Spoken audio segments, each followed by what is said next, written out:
короче как گفتم به لوشم بیام با این جشن اومدم اون جشن با گفتی همین چی که گفت بیام خود خبرای بعد میگی آن دوتا چشمان تو هی خود نمایی میکنن لشکر موهای تو کشور گشایی میکنن نقش زیبا بودنت را خوب ایفا میکنی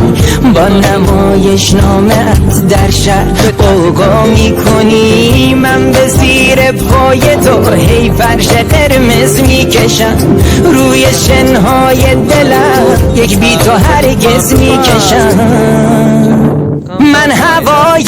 ابریم جانا تو باران منی کافه دنج همان رو به خیابان منی جان من جان منی جان منی جان منی دل پریشان تو هم گیزو پریشان منی من هوای ابریم جانا تو باران منی کافه دنج همان رو به خیابان منی جان من جان منی جان منی جان منی دل پریشان تو هم گیسو پریشان منی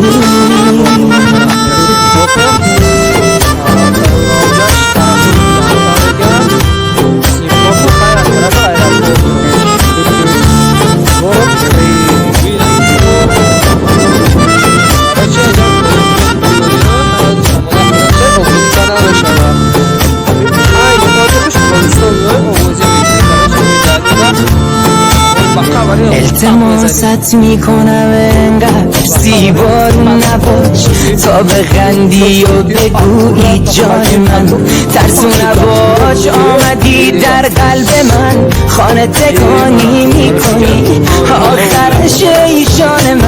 من را روانی میکنی من هوای ابریم جانا تو باران منی کافه دنج همان رو به خیابان منی جان من جان منی جان منی جان منی دل پریشان تو هم گیسو پریشان منی من هوای ابریم جانا تو باران منی کافه دنج همان رو به خیابان منی جان من جان منی جان منی جان منی دل پریشان تو هم گیسو پریشان منی